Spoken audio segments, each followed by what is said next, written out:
What is up, my viewers? The Pikawoo here, bringing you part 2 of Pokemon Raptor EX. In the last episode, we explored Route 1 and Route 2, as well as explored 2 different towns. Now in this episode, we'll find out what is up with those weird people who entered the Healing Forest, and we will be exploring the forest as well.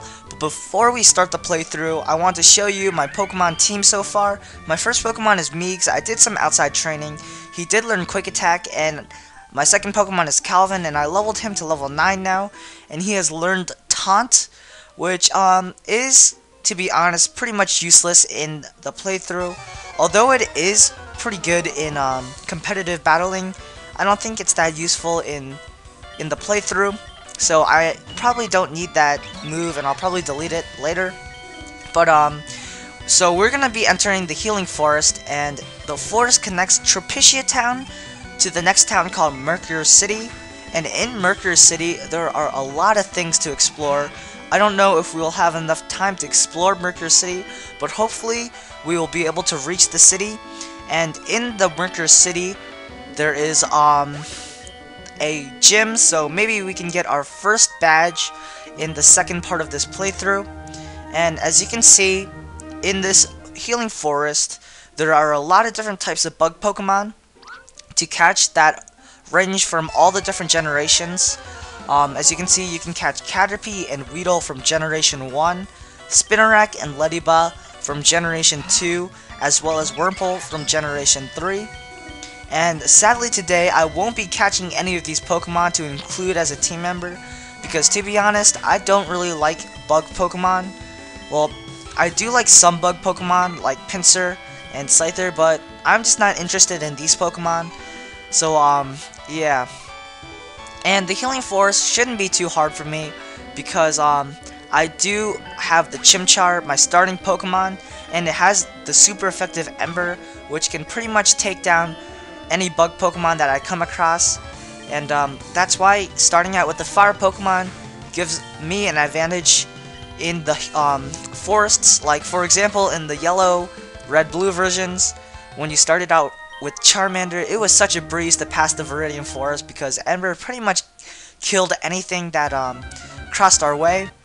So there's an item up here. It is an escape rope, and escape ropes are always nice, but because this is a ROM hack, I kind of don't really need the escape rope. But if this were like a Game Boy game, escape ropes always saved me. Like, I always would get lost in the caves, you know, and escape routes would help me. Really, really nice item to have, you know, in case of an emergency.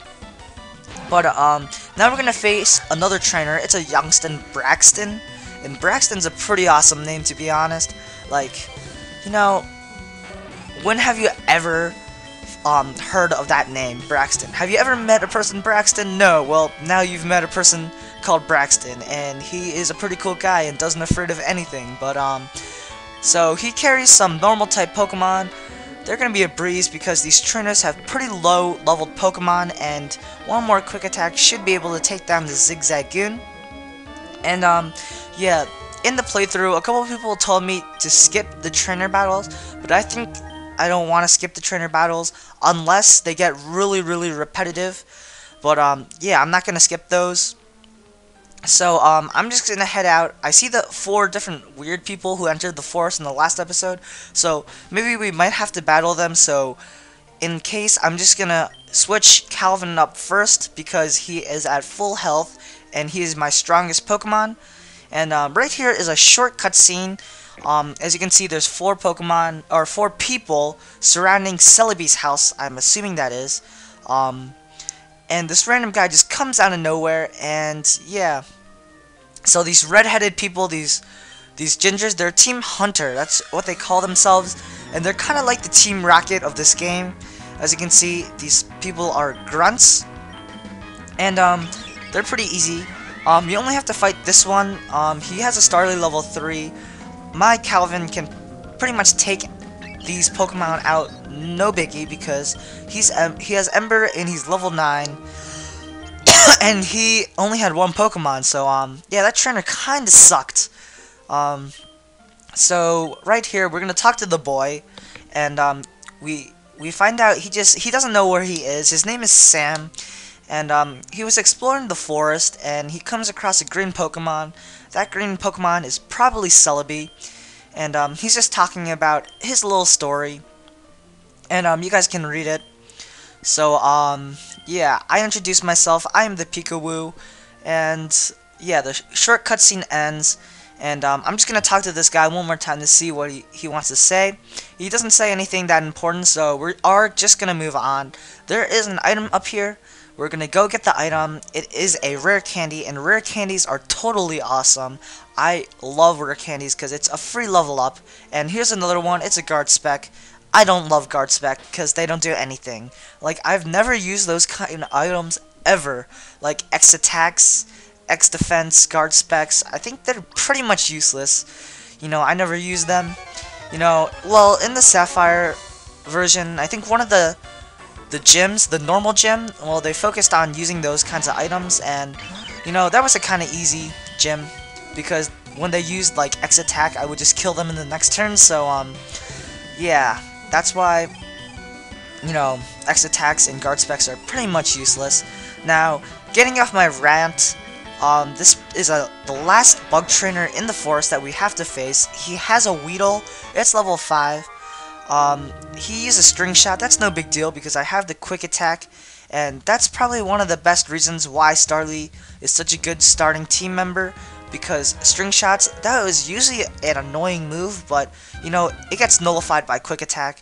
And, there's new Pokemon in these, in Route 3, but we'll be exploring Route 3 later, maybe some other time, because I really want to go into the town Mercury City just to see what's up in the city. And yeah, as you can see, there's the gym, but first, before we face the gym, we're going to heal up our Pokemon because healing is awesome. And now our Pokemon are back to health. We are ready to fight the gym. And yeah, the gym's over here. I'm gonna switch Calvin in as my first person because Calvin is my strongest Pokemon. And yeah, starting out with the fire was always nice in all the different generations because, you know, they pretty much owned all the first gym leaders. Like, for example, this is a bug type gym, and my Calvin should pretty much own these Pokemon because Ember is super effective and bug Pokemon are generally pretty weak. So yeah, Calvin will be fighting this gym, and he will just be using Ember to take down these Weedles. And if you do have a grass or water type Pokemon, this gym might be a little hard. So I advise you to maybe train a little bit in Route 3 before facing the gym leader. And yeah, super effective, will take down the Caterpie and the Weedle in one hit. And this is kind of like Bugsy's gym, only two trainers and the leader. And the trainers here are such a breeze. This guy has 3 Pokemon this time, and he has a Wurmple. Wurmple is like, you know, I don't like him. He's disgusting, so I'm gonna kill him with an Ember. Bye, Wurmple, you're dead. And let's see what else he has. He has a Kakuna, and you know, Kakuna's got nothing on me, you dead. And there goes the Kakuna, free XP. I might be able to level to 10 after killing this Metapod. So let's see if I'm gonna level. That would be nice. Level 10, double digits. Let's see. Oh, and I do level to level 10. Nice. Plus 3 HP and plus 2 speed. That's pretty nice. Level 10, double digits. And now I'm not hurt or anything, so I'm just gonna go directly and face this gym leader. His name is Gray. He is the gym leader of Mercury City, and he specializes in bug Pokemon, and he is a tough trainer. So let's begin this battle. I don't think it should be too hard. He looks like a beast with that hat, and yeah. So he has a Wurmple, level 7, no big deal. Ember's just gonna take this Wurmple down, no problem. One hit KO. That Wurmple is dead.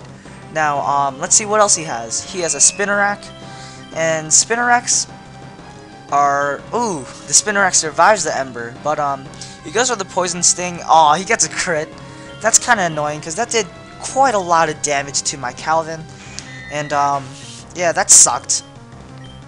But now he only has one Pokemon left. It's a Beedrill, level 11. Should be pretty easy to take down. He goes for the Fury attack, and he hits like 5 times, which is ridiculous. And he gets 2 critical hits. Now he's gotten like 3 critical hits in 6 attacks, and that's kind of ridiculous because, as you can see, Ember for some reason didn't even do that much, and he's able to take down my Calvin. And my only Pokemon left is my Meigs, and he's only level 6.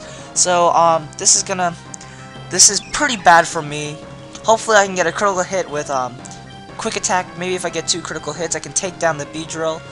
But he is going to go for the Fury attack. That doesn't quite kill me. Hopefully he misses with the critical hit, or misses with a Fury attack, but he gets another critical hit, and he's gonna take down my Meigs. So yeah, I white out, and I lose against this gym leader, and that really sucks because, you know, I do have the Calvin, and Calvin, it should be a piece of cake because I have Ember, but unfortunately, you know, I wasn't able to take down this gym leader, so that really sucked. Hopefully, you know, in the next episode, I guess we're pretty much out of time, so in the next episode, we are going to take down this gym leader for sure, you know, avenge my battle. So, yeah, now, a couple of updates in this Pokemon video. This is actually not a live narration because at this time I didn't know how to do a live narration, but a person called Purple H Cross taught me how to do live narration. He's a really nice guy. Thank you for helping me. So in the next videos I might do live narrations. I'll see if I like it or not. If I don't like it, then I'll stick to post narration. If I do like live narration, I'll just keep with the live narrations. It'll be easier for me, I guess. But so stay tuned for part 3. Peace out, guys.